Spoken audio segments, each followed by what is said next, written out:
Just do this. They will come back crawling to you. Dark psychology, Stoicism. Have you ever felt the sting of someone walking away from your life? Someone you valued, respected, or even loved? What if I told you there's a powerful psychological principle, rooted in ancient Stoic wisdom, that not only helps you cope with this pain, but actually creates a scenario where those same people often return? Today, I'm going to share the single most effective psychological technique that makes people reconsider leaving you behind. This isn't manipulation. It's about developing genuine inner strength that naturally attracts others. Before we begin, this video isn't about cheap tricks or mind games.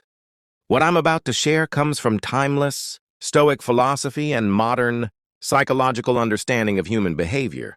It's about becoming the kind of person others naturally gravitate toward. If you're ready to discover this powerful principle that transforms how others perceive you, stay with me. This might be the most valuable 15 minutes you spend this week. The problem. Let's be honest about something. When someone walks away from us, whether it's a friend, partner, or even a colleague, our natural response is usually counterproductive. We beg, we plead, we bombard them with messages. We try to convince them of their mistake. We might even make grand gestures or promises to change. But here's the uncomfortable truth. These reactions actually reinforce their decision to leave. Let me explain the psychology behind this. When you chase after someone who's leaving, you're communicating several things on a subconscious level. 1, you value them more than they value you. 2, you need them more than they need you. 3, your emotional well-being depends on their presence. 4, you don't respect their boundaries or decision. These signals trigger what psychologists call the scarcity versus value paradox. The more available and desperate you appear, the less valuable you seem.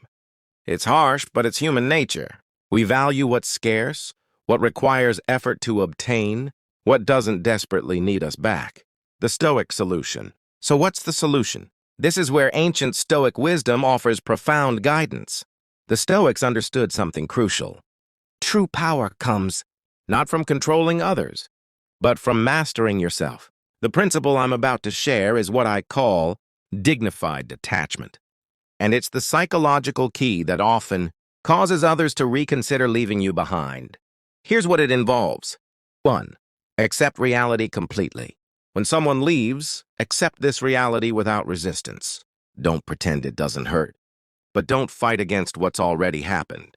As Marcus Aurelius wrote, you have power over your mind, not outside events. Realize this and you will find strength. 2, focus entirely on self-improvement. Channel all that emotional energy into becoming better. Not for them, for yourself. The principle I'm about to share is what I call dignified detachment. And it's the psychological key that often causes others to reconsider leaving you behind.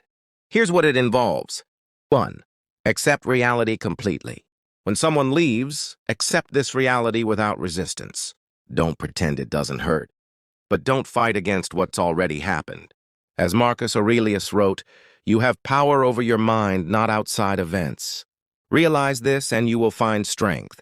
2, focus entirely on self-improvement. Channel all that emotional energy into becoming better. Not for them, for yourself. Start that workout routine you've been putting off. Learn that skill you've been curious about. Reconnect with friends you've neglected. 3, practice genuine indifference. This is the critical step most people miss. True indifference isn't pretending not to care while secretly hoping they notice. It's actually redirecting your focus entirely to what's within your control.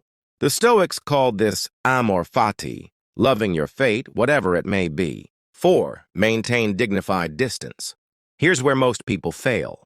They implement steps 1-3, but then break at the first sign of attention from the person who left. Maintaining dignified distance means allowing genuine space between you and the other person. No checking their social media. No accidental run-ins. No mutual friends reporting back. The psychological effects. Now let's examine the fascinating psychology of what happens next. When you practice dignified detachment, several psychological triggers activate in the other person. 1, the Zeigarnik effect. Psychologically, humans are troubled by unfinished business. When you suddenly stop pursuing someone who expected pursuit, you create cognitive discomfort. Their mind keeps returning to the unresolved situation. 2. Pattern interruption. By breaking the expected pattern of behavior, begging, pleading, you create what psychologists call a pattern interrupt, forcing them to reevaluate their assumptions about you. 3. Value reappraisal. When you demonstrate the emotional strength to walk away with dignity, you trigger a subconscious reappraisal of your value. Simply put, your stock rises. 4. The scarcity principle. As you become less available, you become more valuable in their perception. This isn't manipulation. It's a fundamental aspect of human psychology. 5. Identity shift.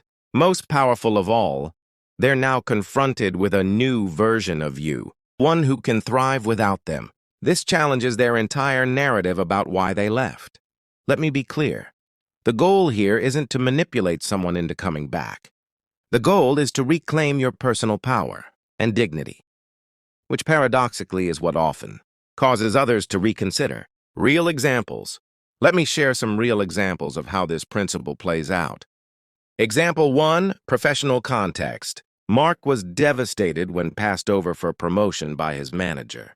Susan, instead of complaining or pleading his case repeatedly, he accepted the reality, doubled down on improving his skills, and maintained professional, pleasant but distant interactions. 3 months later, Susan approached him about a new, better position. Her explanation? I noticed how you handled disappointment with such professionalism and how you've continued to grow. That's exactly the leadership quality we need. Example 2, friendship. Jasmine's best friend gradually pulled away, becoming increasingly distant and unavailable. Jasmine's initial response was to send long messages and make repeated attempts to save the friendship. When nothing worked, she applied the principle of dignified detachment. She wished her friend well internally, focused on developing new friendships, and stopped all pursuit. 6 weeks later, her friend reached out, saying, I realized how much I valued your presence in my life when you respected my space enough to actually give it to me. Example 3, romantic relationship. After being left by his partner of 3 years, David went through the typical stages of attempting to win her back, with predictably poor results. Only when he finally embraced Stoic detachment, genuinely focusing on rebuilding his life, without her, did something shift. He started exercising, reconnected with old hobbies, and built a fulfilling new routine.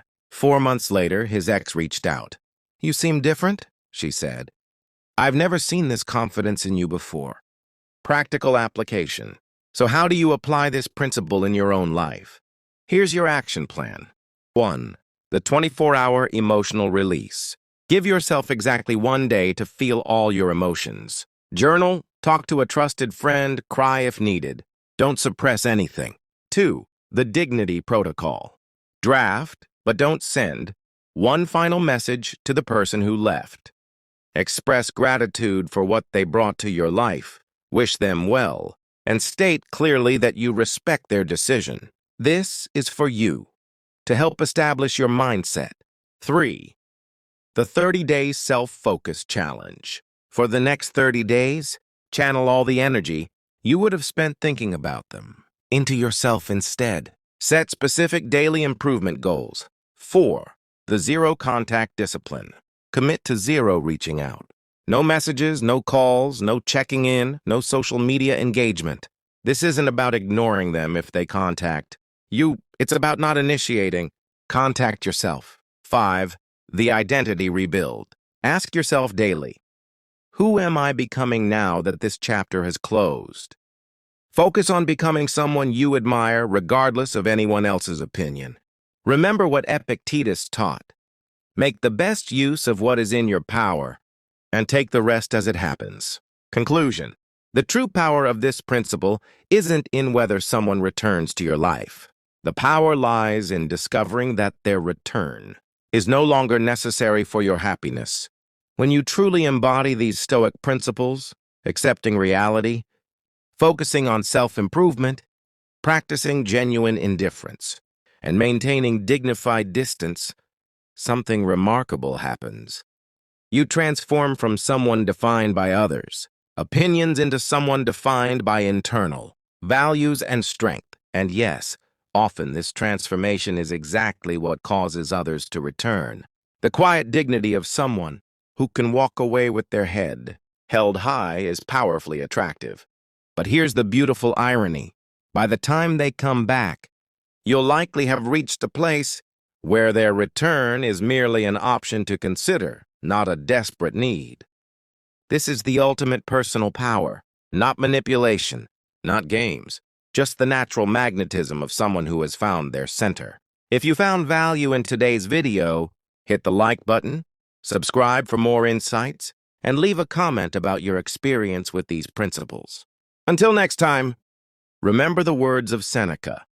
The greatest obstacle to living is expectancy, which hangs upon tomorrow and loses today. Your new life begins now.